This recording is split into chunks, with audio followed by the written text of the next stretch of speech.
ئازیزان و خۆشەویستانم ڕۆتان شاد و ئەم کاتتان باش. من شەماڵ عەلی مجایشتی لە ڕێگەی کەناڵی هیواوە لە خزمەتیەوەی عزیزان بۆ پێشکەشکردنی بەرنمەیەکی تر، بەرنمەیەکی گفتوگۆ سەبارەت بە بابەتێک کە لە هەفتەی ڕابردووە بووە جێگە باس و قسەی بەشێک لە هەڵسوڕاوانی چەپ و کۆمونیست. بەرنمەیەکی ڕەنسەنگاوی کە دیارە بە حسابی خۆی ابتیکارێکی بەخەرجداوە، باڵۆنێکی هێناوە. وازانم ئەم بەرنمێکە درێژە کێشێ لە ڕەنگە بێ بە باڵۆن نیوز. بەرحاڵم باڵۆنە مەجموعەیە خەڵک سەرخا و گفتوگۆکە لەگەڵ خەڵکاوانە وەکو ابتیکارێکی نوێی میدیایی، شکل و شێواز و بابەتەکانی هەرچیەک بێت و مەسایلەکانی ئەو لایەن تەکنیشەکەی هەر چۆنێک بێ، بەڵام خودی ناوەڕۆکەکەی هەندێک جار باسی گرنگە وروژێنێ، نەک لەبەرەوەی کە زۆر قوڵ و عمیقا، بەڵکو بەهۆی ئەوەی کە بەبێ ئەوەی گوێباتە ڕابردووی ئەو کەسانی ئەیان هێنێ قسە باز لەگەڵ هەر کەسێکا کە ڕۆژێک لە ڕۆژان ناوێک یاخود جێگا شوێنیشی بێلێکێک لەوانە کە لە هەفتەی ڕابردووە گفتوگۆیەکی لەگەڵاکرا سالار عەزیز بوو. لەو بەرنمەیە فرسەتی پێدرا ئەو چاواشەکاریەکی زۆر بکە و ڕق و تووڕەیەک و بێزادیەک و بژارێک هەڵڕێژێ بەرامبەر بە کۆمونیستەکان بەگشتیەوە، بە تایبەت بەرامبەر بە حیزبی کۆمونیستی کرێکاری عێراق و کوردستان. دیارە ئەمڕۆ کە یەشی چواری 2024 بە باشمان زانی ئەمڕۆ دووشەممە بەرنمەیەک سەبارەت بەم بابەتە ساز بکەین و هەوڵ بین لە میانەی جوابانەوە وەڵامدانەوە بۆ چاواشەکاریانی سالار عەزیزکردنی کەمێک بگەڕێنێ دواوە ئەو مێژووە باسکەین کە لە ڕاستیە لە زۆر لایەنەوە، لە زۆر لاوە پەردەی بەسەرا ئەدرێ، ون ئەکرێ و زۆرێک لەوانەی کە لەو ڕابردووە لاپەڕەیەکی ڕەشیان هەیە لەو مێژووە پێیان خۆشە ئەو دەفتەرانە هەر هەڵ نەدرێنەوە. دیارە لە نێو ئەوانەی کە لەم بابەتەوە لە بەرامبەر چاواشەکاریەکانی سالار عەزیزا قسەیان کرد و ڕاستیکاریان دەرخست، ئەوەی کە جێگەی سەرنجی من بوو بە تایبەتی بابەتێک و باسێکی هاوڕێ موحسین کەریم بوو کە ئەمڕۆ لەگەڵ منایە بۆ گفتوگۆکردن سەبارەت بەم بابەتە. لەگەڵ ئێوەیە بەخێر هاتنی گەرمی هاوڕێ موحسین کەریمەکەم. مەستین بەخێر هاتی، زۆر سپاس و خۆشحاڵم کە ئەم داوەتێ منێ بۆ ئەم بەرنامەیە قبوڵ کرد. زۆر سپاس هاوڕێ شەماڵ، مەمنونم کە فرسەتان خوڵقان، ڕێز و سڵاوشم بۆ بینەرانتان هەیە. هەر بژی مەسین لەو بابەتە تۆ باسی ئەو ڕابردووەت کردووە، باسی ئەو ڕقەت کردووە کە سالار عەزیز و ئەمسالی سالار عەزیز لە کۆمونیستەکان بەگشتی و لە حیزبی کۆمونیستی کرێکاری بە تایبەتی هەیەە کە دیارە من بەش بە حاڵی خۆم ناقیان ناگرم و پێم وایە لەو ڕێڕەوەیە و لەو مێژووە کە کۆمونیستەکان و ئەوان بیانە لە کوردستانە لە ڕوانگەی هەست بە کەمیکردن لە بەرامبەر مێژووە و لە موقعیتێکا کە هەیەە جێگەی خۆیەتی هەمیشە تووڕە بن لە کۆمونیستەکان کە بەر لەوەی کە پارەی ژێر زەمینەکان لەلایەن خودی کادرەکانی خوانەوە باس کرێ، کۆمونیستەکانی کەمین کەسانێک بوون کە پەردەیان لەسەر واقعەتی جەردەی و تاڵانی ئەمانە هەڵەماڵی ناقیان نییە کە تووڕە بن، ناقیان نییە کە بێزار بن. بەڵام من پێم خۆشە ئینتیباعی خۆتم بۆ باسکێکە وەختێکە و بەهەس و قسانت بیست کە سالار عەزیز بەو جۆرە نازان بڵێم چی چقاوە سویانە بەو جۆرە بێشەرمانیە کە دانیشتووە بە ڕوون و ئاشکرا و یعنی زۆر بێ شەرم لە بەرامبەر جەماوەرێکی زۆرە کە بینەری ئەو بەرنامەیەن ڕاستەکان چاواشاکە هەڵیان نەژێڕێتەوە. ئینتیباعت چی بوو؟ هەستت چی بوو کە بزانەویست؟ بەڵێ ڕاستەکەی چۆن هەڵێمە خۆشمان بەشێکی لەو مێژوو لە ڕۆژەکانی یەکەمەوە تا ئێستا ئاگاداری وردەکارێکن بە تاوەتیش زۆربەی کاتەکانێمە لە شاری سلێمانی ژیاوین کە سالار عەزیز ئەو کاتە پارێزگاری شاری سلێمانی بوو، پارێزگای سلێمانی بوو و لە نزیکەوە ئاگاداری ئەو دۆخە بووین کە لەژێر دەسەڵاتی کێتی و سالار عەزیزا بەڕێوە چووە و جێگەوڕێگەی کۆمونیستەکان و دواتریش حیزبی کۆمونیست لە وەستانەوە بەرامبەر بەوان و بەرگریکردن لە ژیان و گوزەرانی خەڵک من توڕێەکەی سەرعەزیز تەسەورەکەم سەرعەزیز ئەندامی سەرکردایەتی یەکێتیە یەکێتی بۆ کاتە وەکو خۆشەڵێ هەموو دەسەڵاتێکی لە شارە هەبوو وەکو خۆی وەکو محافزەکانی ئێستا نەبوو وەکو پارێزگارەکانی ئێستا نەبوو ئەو کاتێ یەکێتی ڕەمزی دەسەڵاتی یەکێتی بۆ هەموو دەسەڵاتەکانی لە با بڵێن کۆنتۆڵی هێزی چەکدار مەسەن ئەفواجی ئەسکەری یەکێتی دەستگای ئەمن و ئاسایش و ئیداریاتی شار هەموو لەژێر دەستی ئەوە بە جۆرێک تام بڵێم یەکێتی لە سێمانیا سالار عەزیز بوو دەسەڵاتەکەی ئەو ئێستش بە بڕای من بە جۆرێک دەنگدانەوەی ئەو دۆخەی ئەو کاتێک کە لە مێشکی ئازرنگێتەوە کاتێک کە کۆمۆنیستەکان لە پێشەوەی ناڕەزاتەکانی خەڵکە ئەوەستانەوە بەرامبەر بەوان لە کاتێکە کە ئەوان خەڵکیان برسیە کرد وە دەستیان بر بۆ قوتی خەڵکووە لەسەر با من تۆزێ بگەڕم بۆ دواتریش بەڕاستی بۆ تا دەورانی دوای ڕاپەڕینەکە و تا پێش لە حیزبی کۆمۆنیستیش کە لە 1970 گەردیقەت بین لە دەورانی شوراکانە لە دۆرانی شوراکانەوەم کێشمەکێشە لەگەڵ بەری ناسوازمی کورد و بۆرژوازی کووردا دەست پێەکە ڕوتێکی تازە کە ڕوتی شورایە و کۆمۆنیستەکان لە دڵی ئەم بزوتنەوە شورایان و لە ڕەهبەری ئەو لە تەرحی ئەوانە بۆ سازمان بۆ ڕێخستنی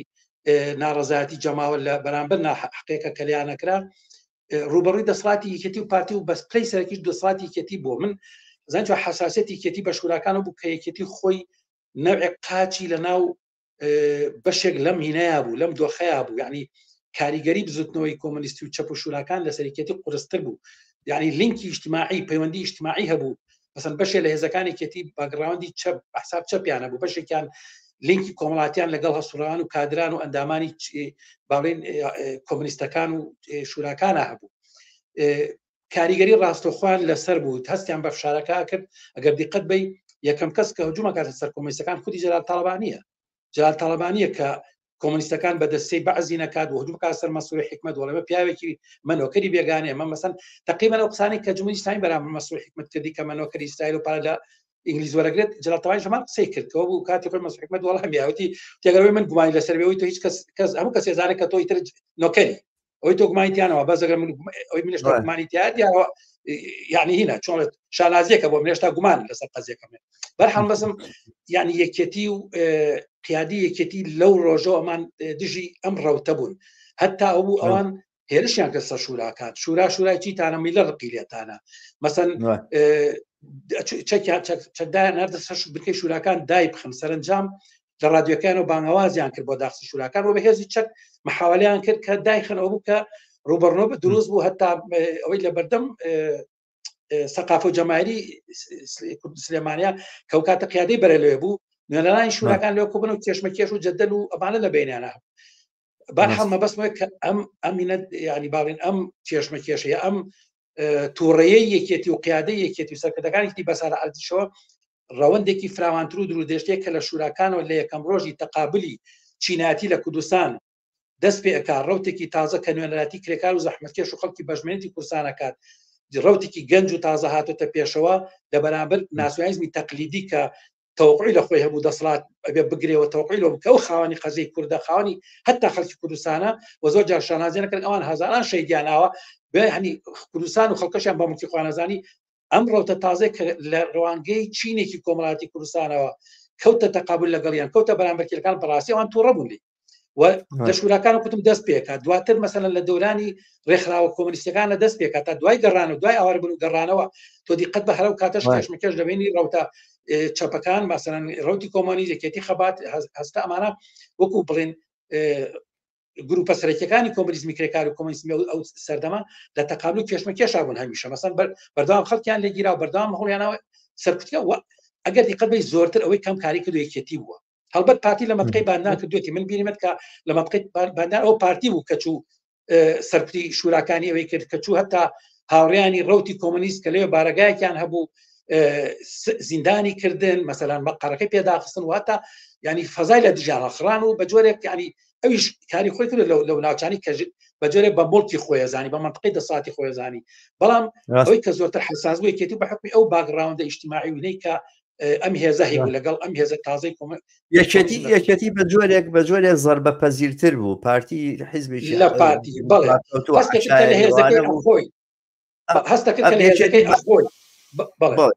هەستێکت تۆ منافەسە لەگەڵ لەسەرەوە هێزاکی کە ئەو هەیەی چکەوە بەناوی پێشان و ڕەنجدەران و کۆمەڵی ڕەنجدەران و مارکسیلیدینیوانەوە خەڵکی کۆ کرد بۆ ماوەیە لە خۆی لەبەرەوە زۆر بەپەزیر بوو ینی زۆر شکستە بوو لە بەرامبەر بە ئەو ڕاوچەپۆوانێ هەستی بە خەتەرە کرد بۆی ئەو دڕندەتر ڕاستە بەرحاڵ تەوان دوای ئەوەی کە ئەوان بە جۆری حکومت دروست دەکەن باڵی پەرلەمان و حکومت و ئانە دروست دەبێت هەڵبەت دەورەیەک لە خۆش باوەڕی بەداخەوە کە ناو خەڵکا دروست دەبێت دەورەی پەرلەمان و دواتر حکومەتی هەرێم حکومەتی باڵێن هەرێم بەڵێ هەر لەو کاتەیە گەردیقەت بن لە دەورانی انتخاباتەکەەوە لە دەورانی ڕاگەیانی دەنگکانە احتیمالی شەڕی ناوخۆ خەریب و دەست پێ بکات بۆ خۆیان اتفاقیان لەسەر 50-50 دوای ئەوەی کە حکومەتی هەرێم لەسەر بنەمای 50-50 دروست دەبێت دەستەکەن بە تاڵانکردنی کوردستان هەر لەو دەورانەیە کە حکومەتیان دروست کردو دەوری بەری کوردستانی لە 91 تا 92 لە ماوەی چەند مانگێکە هەتا لە دەورانی دەسەڵاتی خۆشیانە دیقەت بە بەشێکی زۆر لە ئیمکاناتی کوردستانیان فرۆشت و تاڵانیان کرد لە لێرە ئیجازە بی زانی چۆنە بەرەی کوردستانی کاتە پێشکاتە سەرکار ئەم باسانە بەڕاستی من زۆر دڵخۆشم کە تۆ گەڕایتەوە بۆ مێژووە زانی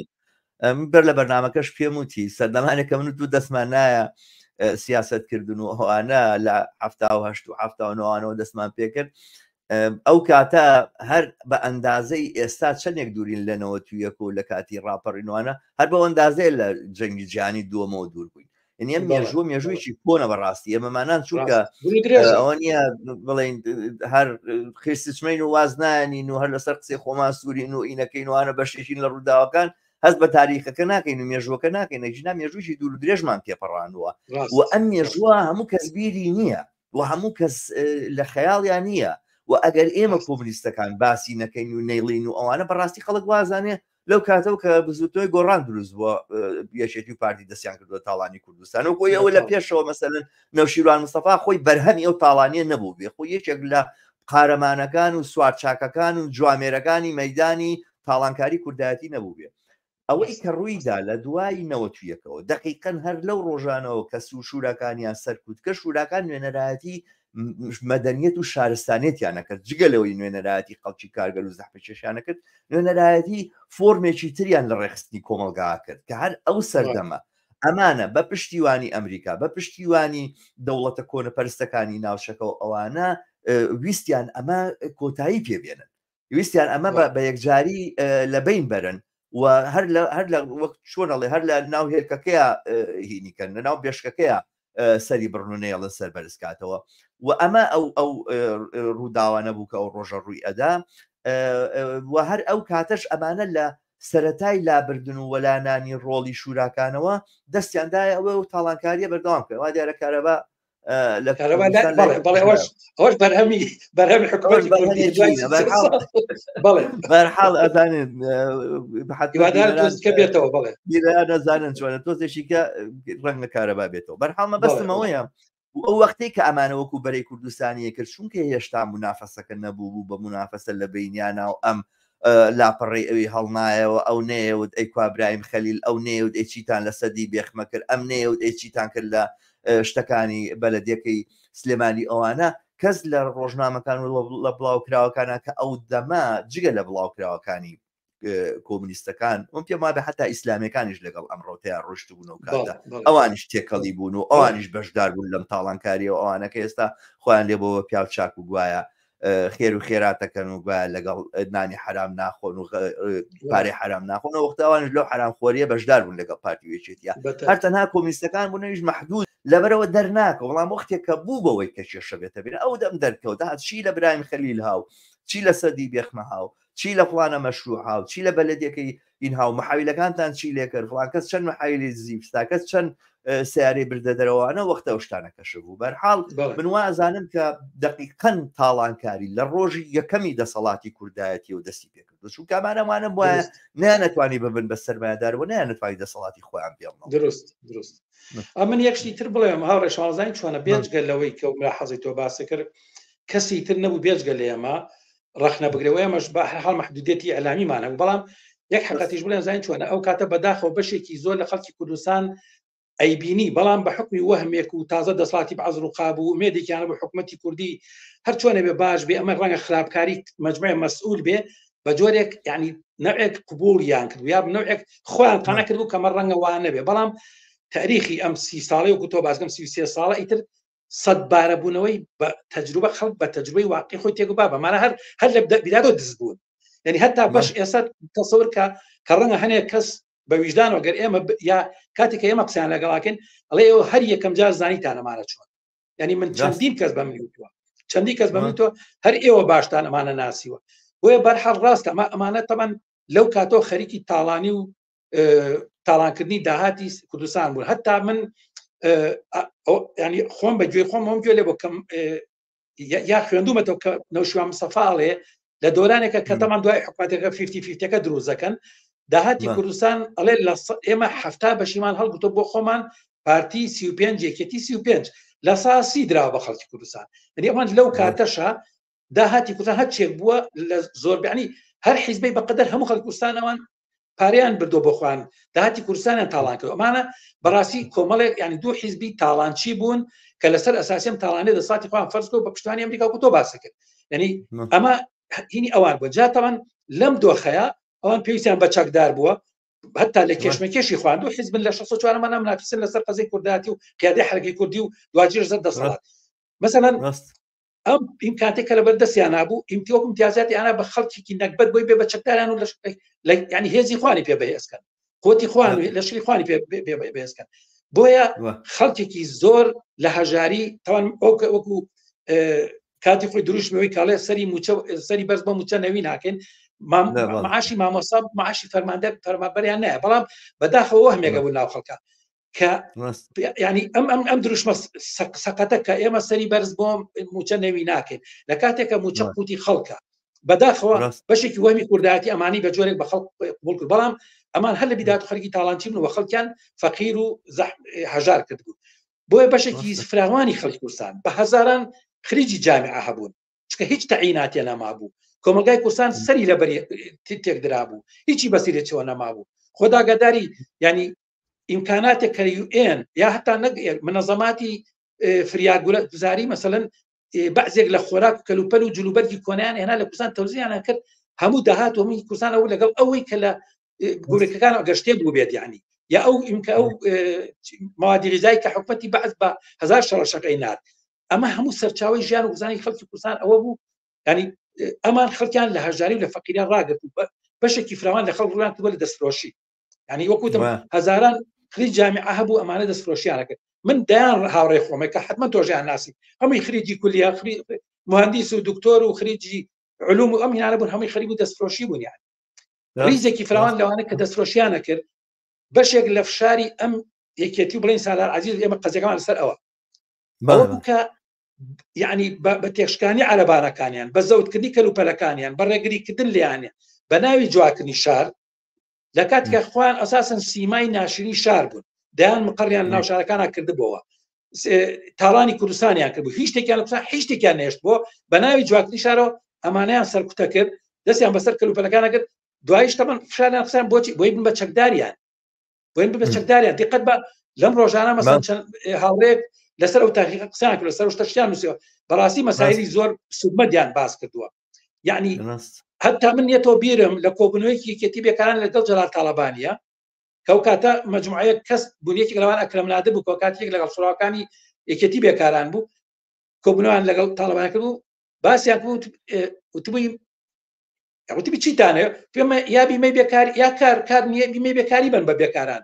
وتبی جاگە بیمەی بێکاری بین ئەی خەڵک چۆن بێ بە چەکداری ئێمە قابلە وتبی پەنجەم خەلاص دەمە بابی گەزم بۆتان یعنی هەر بەڕاستی ئەمە جەوریەکە ینی فشارەکانی سارار عەزیز لەسەر خەڵکی زەحمەتکێش و دەستفرۆش و ڕوتوڕەجاڵی باڵی سلێمانی و هەتا ئەو ئوسلوبە شەقاوەچێتیەی کە بەکاری هێنابوو لە بەرامبەر دەستفرۆشانە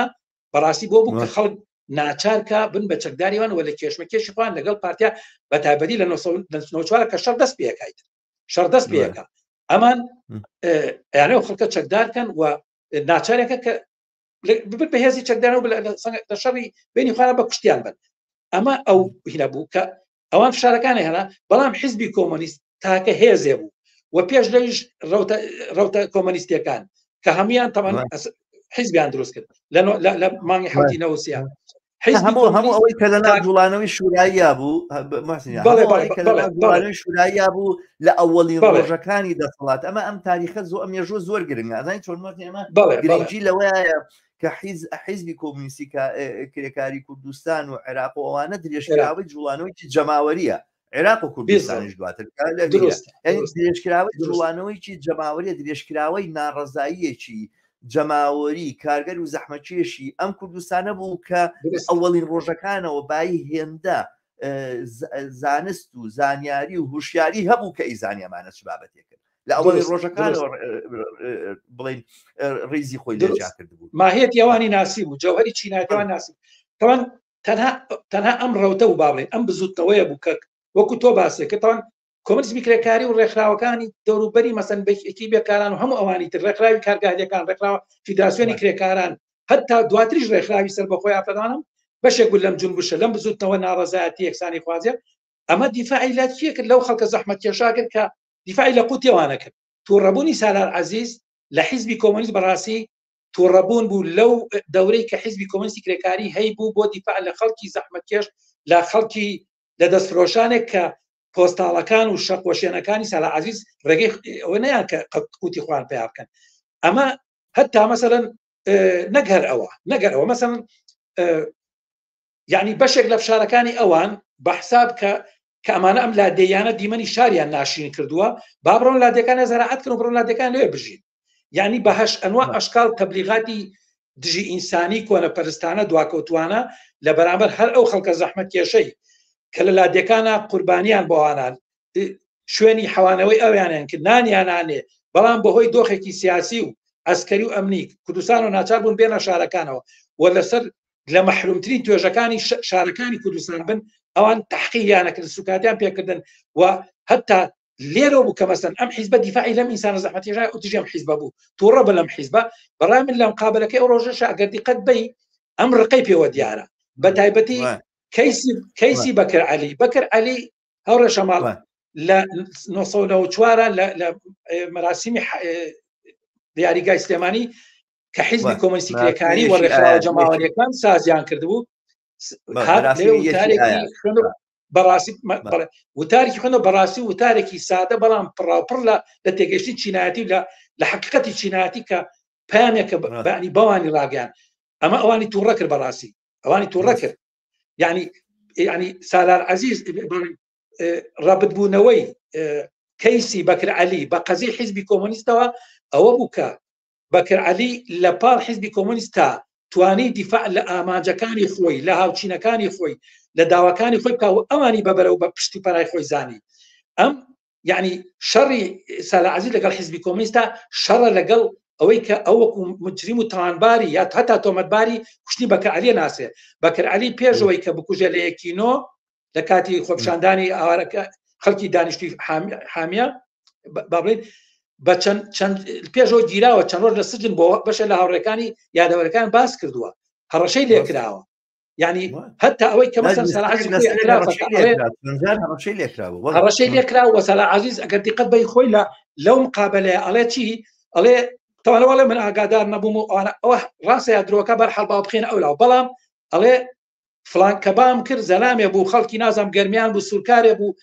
پێم پرسی و چی بوو چۆ وەڵاوە نەمزانی و ڕام کرد بە دوایە و کەوت بوو یعنی سالار عەزیز بە دەزڕین ببوورە بەکر عەلی بە دەزڕێژی گولە لە خۆپشاندەرەکان نەکوژراوە بەکر عەلی دوای کەوتووە لەناو کۆڵانەکانە کوشتیانەوە سالار عەزیز لای ماڵی مەلازم عومەر کەو کاتە لای حەدیقەی شەعب بوو یعنی معلومە کە هەتا بەم قسەی سالار عەزیز دەتوانی بەڵگە وەرگری کە ئەو مستهدف بووە ئەو بێجگە لە قسەی هاوڕانێک کە لە دەوری بەری بوون ئەزان کە بە پلان بووە پلانی بۆ داڕەوە هەتا یەکێک لەو هاوڕیانی کە باسی ڕووداوەکە نیم سەعات پێش لە تیرۆری بەکر عەلی لەو ناوەیە بووم باسەکە کاڵێ بۆ بە شڵەژان و کاتێک کە بڵاو ببینە خۆپشانەکە شڵەژاون چەکدارەکانی سالار عەزیز شڵەژاون و بە جۆرێک ویستوانە شتێ بکەن لە کیسیانتەوەتە اینجا ڕاکەن بە شوێن سالار بە شوێن بەکراو لە ناو کۆڵانەکانە تەقیلەکەن و بە برینایی ژێ کوژە بەڕاستی یعنی ئەمانە هەتا ئەو ئەکەوێت دەچێتە سەری تەواوێکە یانیەوە نێکە تەواوێکە بەڵێ هەتا یەکێک لە فیشەکان بەدەمیەوە بە سینەوە بۆ نیە تەقیعی شوایە و بە شوێنێکی کەوتۆ و نازانێتەوە مستهدف معلومه کە هەدەفیانەوە بیکوشن ئەمە بەڕاستی لەسەر سالار عەزیز تۆمار کرا و چەندی جار من ئاگادار محاولەی کردووە کە پاکانە بکە بەڵام پاکانەی ئەزان چۆنە سالار عەزیز کاتێ ئەیتوانی خۆی بێ بەریکا لەو تاوانە کەرە ڕۆژەی تاوانەکە کرا بۆ خەڵکی کوردستان بوو تا خەڵکی کوردستان خەڵکی سلێمانی کەس و کاری بە شەرافەتمەندانەوە بوویتایەت من هیچ ڕەبتێکم بەمانەوە ئەو کەسەی تاوانەکەی کوێمە ڕادستی دادگایەکەین و ئەعلانی شەکەین هەتا ئەگەر نازانم لەبەر مەسایلێکی تر ئەعلانەکەن بەڵام ئەوەی بە خەڵک بوو تایە سالار عەزیز دوای وەکو تۆڵی 30 ساڵ تقریبا لە 94 تا چەند ساڵەکە نزیکی 30 ساڵەکە دوای 30 ساڵ هاتووە ئەویش بەم لەهجەیە بە لەهجەی هجوومکردن یەدەوێ خۆی پاکانە بکە معلومەکە هەموو خەڵکی کوردستان و هەموو ئەوەی کە لەو تەمەنەیە ژیاون و هەموو ئەوانەی کە یەک تۆز وجدانیان هەیە ئەزانن کە سالار عەزیز تۆمەتبارە بەو تاوانە و ئەو بە هیچ شوێک ناتوانێت لی دەچێت وەمە بۆکو سێبەرێک بە شوێنی هەمیشە تا ڕۆژەی ئەمرێت یا تا ڕۆژەی دادگای کرد بە شوێنی ئەڕواز کوشتێ بەکار ئەم تعبیرم تەواو بکەم بەشێکی تر ڕقی لە ڕقی سالار عەزیز لە حیزبی کۆمونیستە و کە نەیهێشت کەیسی بەکر عەلی ژێرە دیزە بە دەرخۆ نەبکرێ وەکو سێبەرێک وەکوتم بە شوێن سالار عەزیز و ئەڕوا تا ئەو کاتێک کە ژیانی هەیە بەر لەوەی کە کۆمونیستەکان بەدەستی یەکێتی و پارتی و ئەوانە تیرۆر بکرێن و ژیانە لێبسێنرێتەوە سەرکوت کرێن و ئەوانە یەکێتی و پارتی لەگەڵ یەکترا لەگەڵ ئەحزابەکانی تری ئۆپۆزیسیۆنا بوون و لەگەڵ حیزبی شوێیان مێژوویکی دوور و درێژیان لە خوێن ڕشتن هەیە بەڵام هیچ کام لەو کەیسانە بەداخەوە هیچ کام لەو کەیسانە هیچ کام لەو ئەحزابانە کە بەدەستی ئەم تاوانکارانە هاوڕیانیان لە دەستداوە ئەوانە خاوەنی خوێنیان نین هەر مەلا مستەفا بارزانی لە پێش ئینەکەی 74 چەند کەسی لە کادرەکانی حیزبی شوعی لە زاخۆکە لە دەورەی حیزبی هاتبوونەوە لە مۆسکۆ لەوێ گرتنی هەلوێ ڕەبیکردن بەبێ هیچ تاوانە بەبێ هیچ شتێک ئێستا ئەوساش حیزبی شوێیەمانە باز ناکە ئەوەی کە لە پشتاشان ڕوویە ئەوەی لە ئەوەی کانی ماسی کە بەزیدی شوێەکانیان سووتاندووە بڵێ هەموو ئەمانە لە دێژووی ئەمانیان ڕوویاوە بەڵام بەپی سیاسەتی عەفە الله عەما سەلەف هەمیشە ئەحزابە کە بەناو چەپەکان و ئەمانە لەم حەقی خوان و لەم مافی خۆیان خۆش بوون وەختێکە حیزبی کۆمونیست نایە ئەم کارە ناکە و هەمیشە و دایم ئەگەر دەسەڵاتیشی نێوە ناتوانێت لە دادگایە بکوژان و تاوانکارانوانە بە سزای خۆیان بگەێنێ بەڵام ئەم کەیسە بە زیندوێتی ئەهێڵێتەوە هەموو ساڵێک چواردەی حەودیادی هاوڕیانی خۆیە کاتەوە هەموو ساڵێک یادی بەکرە عەلیە کاتەوە هەموو ساڵێک بیرمانەکە نەزیر عومەری ئێمە چۆن بەدەستی پارتی کوژرا و دواتر سووتێنرا هەموو ئەمانە یادی شاپور و قابیل کە بەدەستی ئیسلامیەکان و بە هاوکاری ئیسلامیەکان کوژران هەموو ئەمانە ئەمە ئەو ڕووداوانن کە ئێمە بەڕاستی بەهاوە نرخ بۆ خەبات و بەرەنگاربوونەوەی جەماوەری کارگەر و زەحمەت کێشقایلینەوەوانە و هاوڕیانی خۆمان و هاوڕیانی کۆمونیست و کۆمونیستەکانمان بەگەشتی هیچ کار لێ زیادە نەبوو لێ زیادە نییە تا پێمان وابێ عەفە الله عەما سەلەف وتوانین ئەو ڕێگایە بگرین و لەم بابەتەوە ناقیان ناگرم ئەم ئەحزابە ناسیۆنالیستانە فێری ئەمە نەبوون فێری ئەوە بوون بە سوڵحی عەشایری و بە کورسیەکی پەرلەمان و بە هەنێک پارە و هەنێک چەند سیارەیەک و ڕیزێکەوە و تعینکردنی مەجموعەیە تەقاوتەوەوانە خۆیان لە بژێرباری تاوانەکانیان دەرچێشن ێستا کە حیزبی کۆمونیستیان قبوڵناکە ناحەقیان نییە کە توو ڕەبن و نازانین بەڵام ئەزانی حقیقەتێک هەیە مەسیرنە قسانەی ینی سالار عەزیزم زۆر پێ عەجیبە ینی هەر کەسێک ئەگەر ئەندازەیەکی زۆر کەمیش لە زانستی یاسایی ئەوانەی هەبێ ئەوانە ئەڵێ بۆی بۆ نەچووتە بەردەمدا باشە تۆ بە پرسی ئەو هێزەوی ئەوانەی کە ئەو کارایان کردو خۆ حیمایی تۆ بوون خۆ بەشێک لەو هێزانەی کە دەوروبەری حافزەکەی تویان گرت و لەژێر ئەمر و نوێی تویا بوون لە کام مەرجعی خاوەن سەلاحیەت و مەشروعە خاوەن مەشروعیەتە تۆ لە کوردستانە سابتت کرد کە ئەو ئەمە بە ئەمری تۆ نەکراوە و ئەو کەسەیە و تحقیقی لەگەڵاکرا لە شوێ ئەمە ڕوون بۆ معلوم بوو کام تحقیقێکی یاسایی دروستە وەکوا نوێنەرانی ئەوانەی نوێنەرانی ئەبووە نوێنەرانی خانوە بێ تاپۆکان و کەسوکاری هاوڕێ بەکر عەلی و حیزبی کۆمونیستی کرێکاری عێراق ئەو دەم بەشێک بوونا لە لیژنەی تحقیقەوە چاودێری ئەو ڕووداوانە بوون بەڵام وانە بوو ئێوە تاقێک چەکداری مافیایی بوون پاڵانی کۆمەڵگەی کوردستانتان کردبوو سەروەت و سامانیتان لەبەردەستی خۆتاناندا نابوو تەوزیعتانە کرد بە ئیسلاحەتی خۆتان و دوایەوەش کەسێکە لە بەرەتانە ڕاوەستایەوە بەرەنگارە بوو ئەوانە بە فیشەکی ناودەن جوابتانەدایەوە چۆن پارتی لەگەڵ سەردەشمتمانە کردیەوە گەر لە پارتی لەگەڵ بەکەر علیات ئەوە حقیقەتی ئێوەیە وەکو یەکێتی نیشتیمانی واکە حقیقەتی ئێوەیە وەکو ئەوانەشی کە لە یەکێتی نیشتیمانی ماوەیەک ناڕازی بوو ناکرد ئەم کاکسالارە کە دیارە ماوەیەک چوو لە ناو گروپەکەی نەوشیروان مستەفا لە ناو زوتنەوەی گۆڕانە پێیان وا بوو کە بڵین پاکسازیەکەن و چاکسازیەکەن و گوایە کوردستان ئەکەنە بە خاوەنی مؤسسات و ئەوانە مؤسساتێکە هەرچێکیان پێکرا بوو خۆیان داریان بەسەر بەردیەوە نێشت بوو هیچ بوارێکیان بۆ سەردەرهێنانی نەهێشت بوو خۆیان بەنیاز بنی کرد یەکی شتێکی تر کە سەرنجی ڕاجەژەم مەسیل لەم قسە و باسانە باسیەوە بوو کە وەڵا ئەمانویست حامیەکە بکەین بە پارچی ئازادی ئای بەڕاستی حامیە هەرکرا بە پارچی ئازادی یا بوو بە فرعەوناوار بۆ باسیەوە ناکەن ئەزانی چۆنە بۆ ئەو زەویانەی باسە مەطرح نەبووە بە هیچ شێوەیەک بە هیچ شێوەیە لەو کاتە باسی ئەوە نەبووە کە پارکی ئازادی بکەن بەڵام ئێستا لەبەری پارکی ئازادی هەیە ینی سالاعزێوە فێڵ لە زاکرەی خەڵکە کە پێی وابێت ینی هەرو کاتەوان ئەوان نیازیان شەریف بۆ بیکەن بە پارک ئەسەن ئەو کاتەوە مەطرح نەبوو ئەسەن بەحسی دروست ینی گۆڕینی باڵێن حامیەکە بۆ پارکی ئازادی نەبووە ئەوان ویستیانە و خەڵکە دەرکەن وەکو چۆن کۆنتۆری هەموو شوێنێکیان دەستیان بەسەر و زەویزاری کوردستان گرتووە زەویزار کۆنتۆری کەن و خوان چیان بێ لێکن بەڵام بەرحاڵەوەی کە دوای نیانتوانی کردیان بە پارکەوە مەسەلەی لە بەڕاستیەوە بێت جاکەیتەوە بەڵام من یەک شت بڵێم لەسەر ئەوەی کە ڕاستکەیتەوە ئەمە بۆ ڕاستکەیتەوە گەروانە هەر بەشێک لەو زەویانە ئیفراز نەکرا تەوزیع نەکرا بەسەر مەسئولەکانی خوانە دابەش نەکرا و دواتر ئەو خانوانە پیان ناوتر خانوەکە خانی فرعەونەکان یا من هەڵم بەش سەری ڕاستەکەی ئەگەر دقیق ناتوانم ئەوە بڵێم کە ئایا بەشێت لەو زەویانە بەڵام کۆمەڵێک زەوی کە ڕێک لە تەنیشتی باڵین لە بەشی ڕۆژ ئاوای حامیەوەیە کە لێرە پێڵەن فرعەوناوە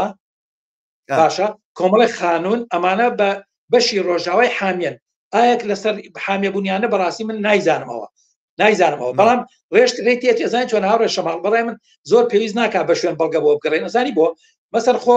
گردی دەباشان جاتاوان سەر خۆی ئینی کردووە خۆ گردی زەرگەتە نەوشیوانی ئەو نەوشیوانەی کە ئەمان بە پاکترین بەشەرینیانە کرد لەسەر خۆی ببین و دوای نەقلی کرد بۆ کوڕەکانی خۆ هەموو ئیمکاناتی کوردستان بە ڤێلاکانی بە مۆڵەکانی بە چوزانم هینەکانی هەمووی خۆمڵکی خوانە چەندین ملیارێر بە ئەترافی جەلاتەبان کە خۆتی ئێمە چەندین ملیارێر دروست بۆ چەند سەدان و هەزاران میلیۆنە دروست بوو ئەمانە لەکوێوە هاتن ئەمانە هەر ئەو دەستورداری دەوروبەری خوانن مەسئولەکانی خوان و ئەو بازرگان و خاوەن کوپانیان کە لە دەوروبەری خوانن یعنی خۆ من بیرمەت کاتی خۆی خەڵکە و تەسەوری بووی بابا گەرەمان دوکان شەربەتخانەش دانی لەگەڵ تابن بە شەریک هەر بەڕاستی وابوو ینی من خۆم تەجروبەم هەیە برادەر ویستی کۆمپانیا دانێ باشە مەسئولێکی پارتی وتی کاکە لە سا 6 بەرێ خودی بابە لەسا تۆ هیچ ناکەی چۆن لە سا 6 با لە سا 6 بۆ لە سا چلی بۆ تۆ بێ یعنی ئەمانە نەگەرەمان هەمووی ئەمە سیاسەتیان بووە هەر مەسئولێک تۆ چووی ئیشێکی کردو بیزنسێکی کردووە ئەوای لەگەڵ تا شەریک بێ ئەمە بە کامیان کاڵی زۆر پاک و پوختە و بێهینە بەڕاستی بەشدارە لەم تاڵان و لەم بڕێ و لەم تاوانەشە تۆ دیقەت بە نەوشیروان مستەفا کە دوایی سالار عەزیز وەکو ڕەمزی پوختەیی و پاکی و چی ئەچێتە لای بەحساب لە بەرامبەر گەندەڵیە هەچەر خۆی اعتراف کاڵێ مەرە و کاتە ژێریەکێتی بووین ئەوش بیر نەچێت لێ مەرکێتی بووین بە جۆرە تێکەوتن گۆڕیان دروست کرد بەڵام هەرەوە نەوشیروان مستەفا قیادەی جەریمەیەکی کرد لە بەرامبەر حیزبی کۆمۆنیستی کرێکاری عێراقا 5 هاوڕێ 5 ئەندامی و حیزبەی کوش خۆت شاری تۆ هەموو خەڵکی سێمانێ و کاتێ ئەوەی کە هەتا گەر مناڵێکی نیش بێ و کاتە بیریانە کە چۆن قەتڵ ئامیانکەوە چۆن خوێنەکانیان شۆردووە چۆن ڕسم و بە ڤیدۆ ڕسمیان بۆ دواتریش نادیانە بۆ جمهوری ئیسلامی یعنی نەوشیروان مستەفا خۆ وەفدەکەی ئێمە لەگەڵ نەوشیروان دانیشتووە بە لەوەی جەریمەکە ڕووبا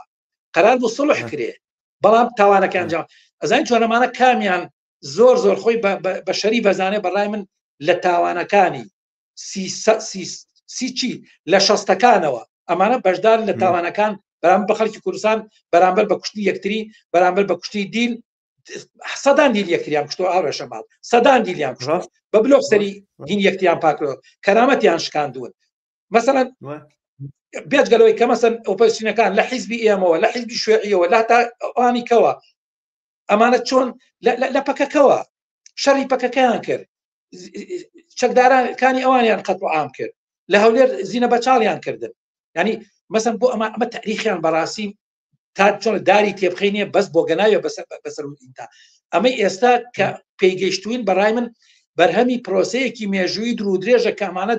لەو ڕۆژۆ هاتوون ئەمانە تاڵانچێتیەکەن دزیەکەن خەڵک دەکوژن تیرۆرەکەن و ئێستا بەم دەرەجە گەیشتووە بەڵام خۆشبەختانە بەڵام پاش یعنی تەمەنێکی درودرێژ و قوربانی و زەحمەت و ڕەنج خەڵک کوردستان بەو قەناعەتە گەیشتەوە کە ئیتر ئەمە جەوهەری ئەمای ناسی ئەوەی کە ئێمە لەنەوەکان وتمان ئێستا خەڵک بە تەجروبەی ژیانی واقعی پێگەیشتووە ئێستا ئەوان لە ئێمە تووڕەتن لێیان حەزەکەم زانی ئێمە ئەگەر نەقدی سیاسیانەکەین خەڵک جنێویان هاتی خەڵک یعنی قورسترین جنێویان هاتی هەر بەڕاستی بەم مەفهومە ینی ئەمە بەڵام بەداخەوە خەڵکتان بە تەجروبەیەکی تاڵ بەمە گەیشتووە بەڵام سالا عەزیز تازە لە کاتێکا پاکانەکە کە تاریخەی بەسەر چووە گوزەشت ئەو لە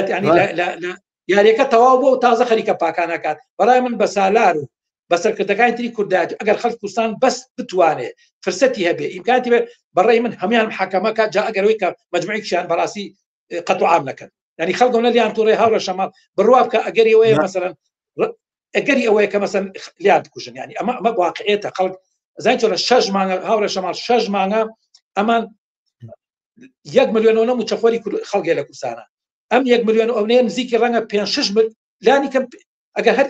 حسابی کە هەرێکان دوو نەفر لە عایلەکە حساب کە نزیکی 2 ملیۆن کات 2 ملیۆن وڵاتی کوردستانیان بەرسی کردووە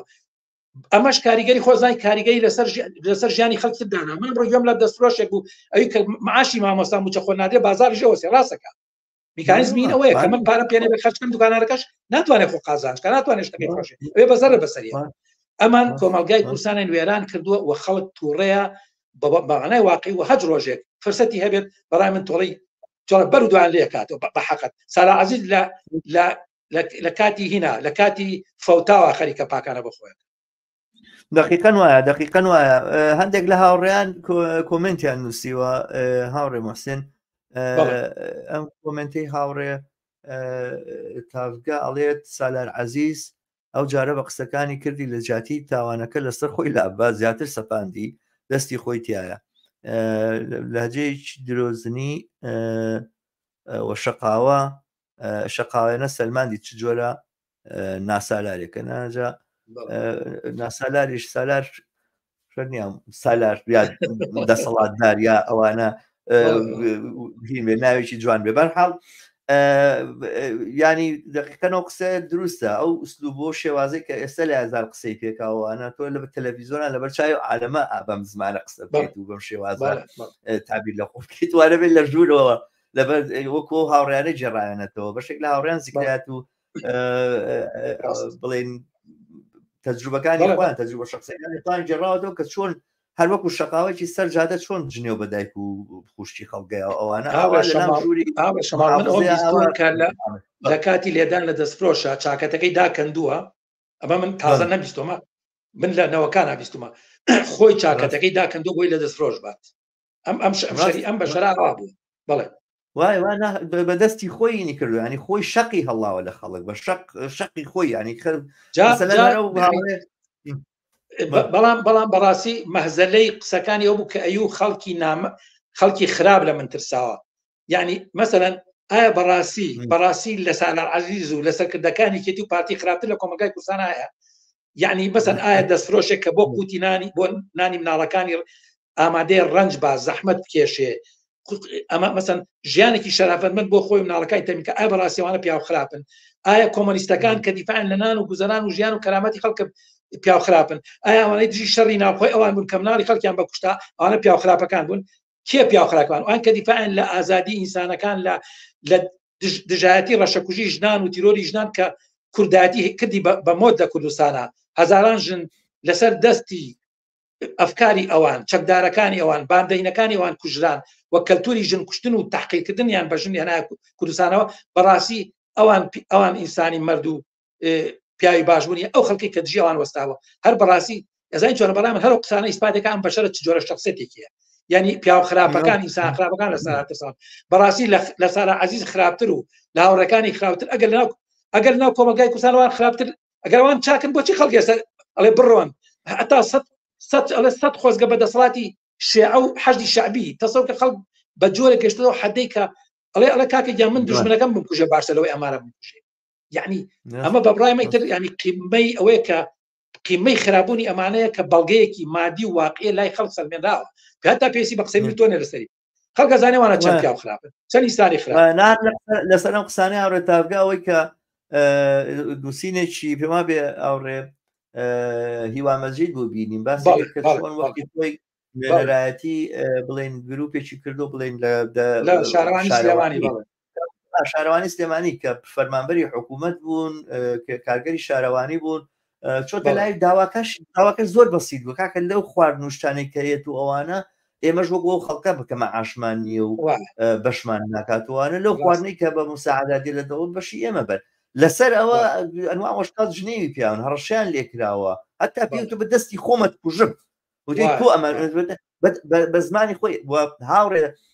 هیوا مەجید درۆ ناکە ئەمانە حقیقەتن من دڵنیام کە لە ساسە ڕاستە بڵێ دڵنیام لە ساسە ڕاستەکە حقەتێکی گێڕاوتەکو خۆی بەڵێ وەکو خۆی هینەکانی جێڕاتەوە دواتر چونکە زانیی ڕاستی وتارەکەش لەوایە دەرەکەی وڵ هەر بە دوای ئەوە کەسێک بەناوی عەبدولکەریم شێخێکی هاتوو بۆ بە محافظی سلێمانی شتێکی تر بۆ جۆرێکی تر معاملەی کردو ینی مەسەلەکە ئەوە نییە لە حەقێکی ئایدۆلۆژی هاوڕێ هیوان قسێ حقایەتێکی ڕاستەوە ڕووداوی جێڕاوەتەوە کە ئەو کات بووە بڵێ هاوڕێیەکی تر کۆمنتێکی نووسیوە بە هاوڕێ لوقمان شیوا وێ ڕایسلااو بەهۆی دیاری مێژووی ناوخۆیی و دەرەچی گیان لە دەستان کوشتن و گیان لە دەستدانی ئینسان لەو ناوچەیە کراوە بە ئەمریکی ئاسایی بەها ئینسانیەکان و لەسەرەوەی هەمووی پاراستنی ژیانی تاکەکەس و نیگەرانی کۆمەلگاکە لە کوشتن و گیان لەستنەوەی ئینسان چۆن جێگای خۆی دەگرێتەوە مەبەستی وەیە کە ئەم جۆرە ئینە سیستەمەکە دروست بۆ ئەوانە چۆنی ینی چۆن ئەم دۆخە چابێتەوە من وا تێگەم لە پرسیارەکە نازانم هەرێک وازح نییە بە لای منەوە بەس نایبینم بەڕاستی لای من زۆر وردە نایبینم ناتوانم بیخوێنمەوە دای لەبر نەکەم بەڵێ واستەکەم واڵێ کە ئەم دۆخە چۆنی چاگە بێتەوە من وا لە پرسیارەکەی تێگەم ئەوە ناکە بەم جۆرە کراوە بە ئەمرێکی ئاسایی کراوە بە کارێکی ئاسایی نەگەمریشی عفو کرا بە ئەمریشی بەها ئینسانیەکان و لەسەرەوەی هەمووی پاراستنی ژیانی تاکەکەس چۆن جێگەی خوا نەگرێنەوە یان چۆن دێنەوە پێشەوە بەرحاڵ بە بڕای من بە نەزەری من پێویستی بە خەباتەوە پێویستی بە بەرەنگاریەوە لە خۆ نادات ینی ناتوانێت ئەوە بێ ئەگەر پرسیارەکەی ئەوە بێ بەڕێی من زین چۆنە هاوڕێشەماڵ تەمان خەڵک ڕێگەی خۆی خەریکە ئەدۆزێتەوە بەرەنگاری و مقابە بەرامبەر بەم دەسەڵاتە بۆ بە کارێکی ڕۆژانە و تەقیبە بە پراتیکێکی گشتی کۆمەڵاتی خەڵک ئەمە سەرەتای ڕێگەکەی بەڵام تەوان هەنگاوەکانی دواترەوەی کە بە بڕای منە بێم ناڕەزاتی ڕێکخراوتر بێ ئەزانجی خاوەنی خەتێکی سیاسی بێت چونکە خەڵک هەروە بە عیشوایی بە شوێنە ناگا پێویستی بە پەیامێکی سیاسی بە خەتێکی سیاسی بە هێزێکی سیاسە بە ڕێکخراوە بە سەراسەری بوونەوەیەتی بۆی کە مەسەن ئەبێ ئەزان چۆن ناکرێت مەسەن توێژێک ناڕەزاتی کاوای تر دابنیشن ئەبێت مەسەن ئەم توێژە کۆمەڵاتیانە کرێکارە زەحمەتکێشە دەستفرۆشە مامەسایە خانەنشینە موچەخۆرت خاوەن پێداویستی تایبەتە چودام لە سلێمانی لە هەولێر لە هەر شوێنێک ئەمانە ئەبێت دەست بەنە دەستی یەک پێکەوە و حتممە بێت لە دەوری یەک پلتفۆرمی سیاسی خەتێکی سیاسی وە حتممە بێ هێزێکی سیاسی ڕابەتی بکە ئەبێت هێزێک کە بەڕاستی مەسەلەی خەڵکە ینی ئەمە ئەو ڕێگەیە چکە خۆ دەزانی خەباتی عیشوایی بە شوێن ناگا خەباتی ئاراستەکراو بە شوێن ناگا خەتێکی سیاسی نەبێ بە شوێن ناکە حیزبێکی سیاسی قیادی نەکە حتوەل فەشەلەکەمە تەجروبەیە تا شۆشەکانی جیهانی عەرەبی وینمانەیە کە مەسەن کاتێک کە خەڵق قوربانیات خەڵکێت بەڕاستی ینی موعجیزە ئەنوێنێت ینی لە بەرامبەر وەحشیترین دەسەڵاتە بەڵام ئەگەر ڕێکخراو نەبێت و هێزێکی سیاسی قیادی نەکا و بەرەو سەرکەوتی نەباوکو چۆن بەرشەفەکان کاتی خۆی لە ساڵی 1970 با بڵێن بەتابەتی لە ئۆکتۆبری 70 جەماوەریان بر بەرەو شوێنێک ینی هێزێکی سیاسی قیادەی سیاسی جەماوەری کرد نەخشەیە خەتەیە ڕێخی خست و ئاراسەیەکە بەرەو ئامانجەکانی ئەمە بە بڕای من کوردستانیش پێویستی بەوە ینی ئەم ناڕەزاتیان هەیە دەستی پێکردەوە هەم بە کوردایەتی یا بەقیقتر بڵێم بەدەسڵاتی کێتی و پارتی زیاتر هین بووە هەتا حەماسی کورداتی لاوااسترە تەواو نەبوو بەڵام لاوااسترە گوێگرتن لە بەڕای من لە تەرح و ئەفکارە چەپ و کۆمونیستەکان زیاتر بووە ئەمانە واقعەتێکن کە بەڕای من هیوادارم ئێمەمانان کە سەر بە بستنێکی ئەو بستنەوەی کەساڵە عزیز لێمان تووڕەیە لەناوەکانەیە خەمانەگرتن ئێستا توانین ئێمە ئەو نەخشە بین کە جەماوەر پێویستێتی وە بتوانین دەورمانە بێت لە ڕێخستن لە ئاراستەکردنی ئەو خەباتی کە خەڵک دەست پێکرێ بۆ ئاڵوگۆڕی ڕیشەی بنەڕەتی لە دۆخی سیاسی کوردستان و ژیان و گوزەرانی خەڵک. دەست خۆش بێ بەڕاستی منی شەر ئەو تێڕوانی نەم هەیە پێما بە هیچ شتێک لە خۆڕاوە بەشێک پێیان وایە کە فەرهەنگی کۆمەلگا پێشکەوت و خەڵک خوێنەوارتر بۆ ئەمانە بەها ئینسانەکان جێگەی خوا نەگرن بە بڕای من بەها ئینسانەکان لەو شوێنانەشا کە لە ئەوروپایە جێگەی خوان گرتووە لە ڕابردووە ئەمڕۆ لەگەڵ زەعیف بوونی چینی کارگەر و ئەوانەیە هەستەکەی با ئینسانە لە ئەوروپاژەکەونە ژێ پرسیارەوە لە ئەمریکایەکی لە ئەمریکایەکە کە بۆ کەسێکی بڵێن ترامپ باشکرا دێتە سەر شانە و بەها ئینسانەکانە خاتە ژێر پرسیارەوە گاڵتە بە ژنەکە گاڵتە بە مەکسیشیەکە بۆچوونی ڕاستیستی بەیانەکە بە بێەوەی کە لە عواقبەکانی بترسێ سەرمایهداری کاپیتالیزم ئەمە مەسارەکەیەتی بیدەیتە جڵۆ بیتە دەست سەرمایهداری و ڕەوتی عەفەوی ڕووداوەکانەوەوانە حتمەن بەرەو هەڵدێرمانە بە ئەوەی کە ئەتوانێت ئەم بەها ئینسانیە نەبژێڕێتەوە هەر هاتنە مەیدانی خەڵک خۆیەتی و ڕێز فەرزکردنی خەڵکە بەسەر دەسەڵاتە ئەگەر خەڵک دامەزراوەکانی خۆی ڕێکخراوەکانی خۆی دروست کات و تۆکمەی کات و هەنگاو بە هەنگاو بەرەو پێشەوە بنێەوە دەستکەوتەکان بەدەست بێنێ توانێت ئەو بەها ئینسانیانە بەهێزتر و بەقوتر بکاوە سەرنجام ئەو قسەیەش دروستە شەڕی سەر و ماڵ و کۆتایی لەگەڵ دەسەڵاتە بەبێ حیزبێکی سیاسی و بێ ڕێکخراوێکی سیاسی بە سەرنجام ناگاو سەرکەوتو نابێت کوردستان لە دووڕیانێکا و لە ساڵەکانی نەوەتویەکە بەداخەوە گەلێک فاکتوری دەرەچی و ناوەچی وای کرد کە ئەلتەرناتیوی کوردایەتی و ئەلتەرناتیوی سالار عەزیزەکان و نەوشیروان مستەفەکان و جەلال تاڵبانیەکان و مەسعود بەرزانیەکان ئەلتەرناتیوی ئەوان مەسعود بەرزانیەکان ئەلتەرناتیڤەکانی ئەوان جێ بکەوێت و ئەوان ئەمە کۆمەڵێک فاکتەر بوو لە یازالی ژەو پشتیوانیان هەر لە بنهەنگڵا ماوەوە هەر لە یازالی شەر بە و دزیل جەردەی و تاڵانکاریەکە ڕاستی بەعزێک تەسویری شەیە کە گوایە ئەمریکا لیان قوبوڵ ناکات و ئەمریکا خۆی هێناونی ئەو کارە بکەن ئەم بێتوبالۆرانش باز جار ئینسانی هیلاگەکات چکە شتانە زۆرە وتێتەوە لە سۆشیال میدیایە ئەمریکایتر لیان قوبوڵ ناکات و لیان ڕاپەڕێت و ئەوروپا چۆن وانە چمانە بەشێکی تەبلیغاتی درۆزنانەی بەشێکی تەبلیغاتی درۆزنانەی ئۆپۆزیسیۆنی ساختەچی مناڵ بەڕاستی خەڵک ڕاکێشن بەحساب ئەمریکایان قوڵاکە خەڵڕاکی دەنگمان بە پارتیوی کێتە ڕخێن یعنی ئەوەی یەک تۆز عەقلی سیاسی هەبێ یەک تۆز ئەزانێت کە لە کوردستانە ئیمکانی نییە لە ڕێگەی انتخابات لە ڕێگەی دەنگدان و لە ڕێگەی ملبلانی سیاسی و دەسات گۆڕێ زانانی جوانە هەموو کەسی ئەزانێ مناڵێکی ژەزانێت کە میکانیزمی دەسڵاتگرتن و قدرەت و ئاڵگۆڕی دەسڵات چەکە لە کوردستانە یعنی میلیشیا حاکمە لە کوردستانە یعنی مەلابەرتە کاتی خۆیتی وتی یەکێتی ئەگەر یەک کورسیش بێنە هەر یەکێتیە مەبەستی لەو بوو کە بڵێ ئەگەر یەک کورسی بێنێ هەر ئەو یەکێتەی کە دەسات بە چکە چەکداری ئەمە حەقیقەتە ئەو بەڵام من پێڵم ئەوانە تەبلیغات و پروپاگاندەی ئۆپۆزیسیۆنی ساختەچی کوردستانە کە ئەوانیش خۆڵ بکەنە چاوی خەڵکی کرێکار و زەحمەت کێش و خەڵکی نەک بە زوڵم لەکرای کوردستان بۆی جاری کە تەمەنی ئەم دەسەڵاتە تەمەنی دەسەڵاتی کورداتی بۆژوازی و درێژکەنەوە بەڵام لەژێر ناوێکی ترا واتە بەجۆرێک دەست بە نەباڵی ئەم دەسەڵاتە شکست خواردووە آخر گۆڕان بەڕاستی تەمەنی یەکێتی و پارتی درێژکەوە چەند ساڵ ئەمەی تریش ئەوێت تەمەنی ئەوان درێژکاتەوە بە ناوی جاتی ئەوان بەڵام لە حقیقەتە دەسەڵاتی ئەوان درێژەکاتەوە بەڵێ دقیقەوە زانی ئەوەی کە کۆڵی خەڵکی کوردستانی کوتاوە لە دێر زەمانەوە بێ بڕوابوون بۆ بەهێزی خۆیان بڕواداربوون بۆ بۆی کارێزێکی دەرەکی دێتۆ ڕزگارەکە لە خەتەکانی 36 و پاراستنی نۆفلای زۆنەوانەوە بیگراتاک و ئەم مێژووی ئێستا و ئەم ئەخیرانە ژێمە دەرگیری ئەم جۆرە کێشانەی دەرگیری ئەم جۆرە دۆخەین کە وای کردووە کە خەڵک بەڕاستی پشت بەخۆی نەبەستێەوە میشە چاوەڕوانیەوە بێ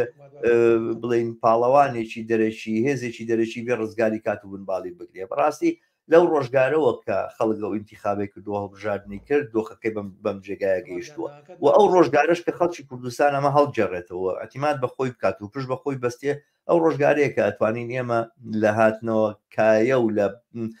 پتۆبوونەوە یاخود جێکەوتنەوەی بەها ئینسانەکانوانە دنیابی بەڵێ بخشە گوێم لە دەنگە نییە جۆ لە دەنگم نییە نازانم ئەبێ کێشە لە لای تۆ کەس بوو تەلەفۆنێک هات تەلەفۆنەکە دەنگەی لە تۆ نەبوو تۆش دیارە گوێ ئەڵێم ئەو ڕۆژگارە ئینسان ئەتوانێت دڵنیا بێ لەوەی ئاڵ و گۆڕشی پۆزتیڤ و بڵێن بە دڵخوازی جەماوەەر بەدیدەوەوانە و ڕۆژگاری کە خەڵک احتیمات بەهێزی خۆی بکات لە بەری ئەوەی کە چاوەڕوانی نەجات دەرێک ڕزگار دەرێکی دەرەکی ئەمریکا بە ڕزگارمان بکە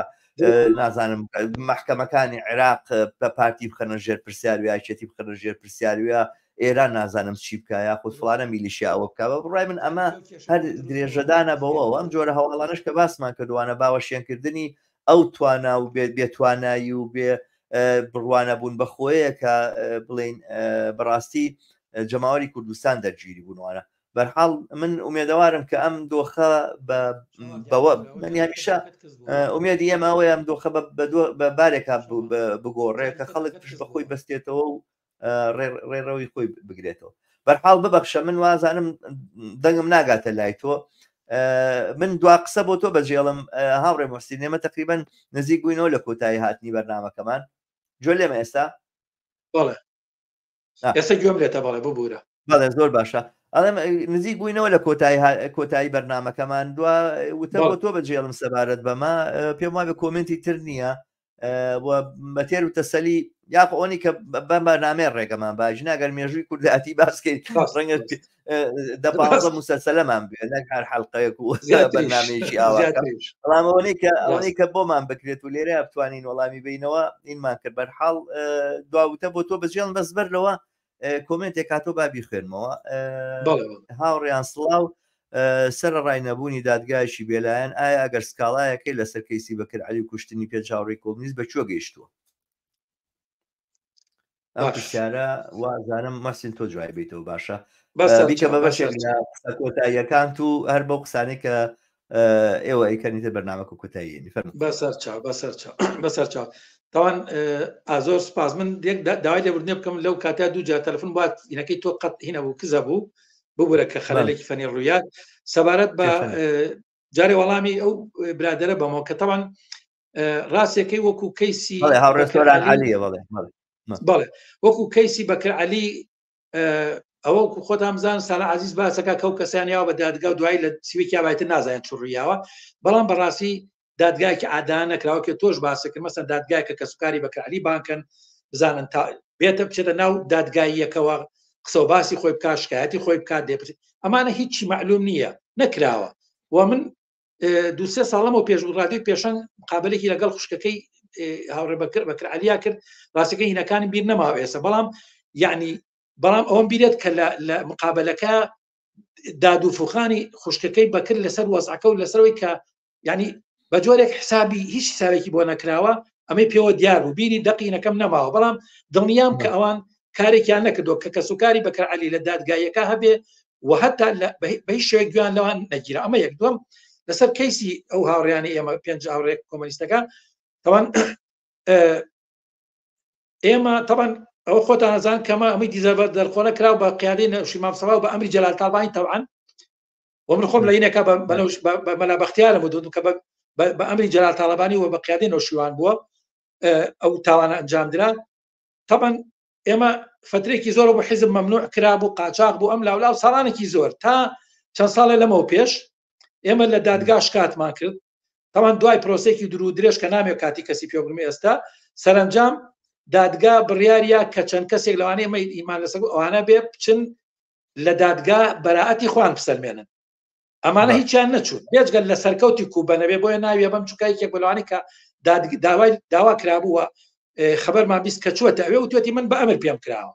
واویی نەکردەوە بە ئەمری سەرەوە کراوە ئەوانی تر کەسیان نەچوونەتە ئەوە لە مەحکەمەیە قوبوڵە کرێشتی ئاوا مەسەلەن ئەگەر وا وایە خۆ کەسی کەس بێزگە لە هیتلەر لە هینا بێزگە لە هیتلەر خۆ کەس نابوو لە عجاب مەبەستم ئەمەی کە بیستمانە ئێمە پیاوتین بەڵام ئەوانەی کە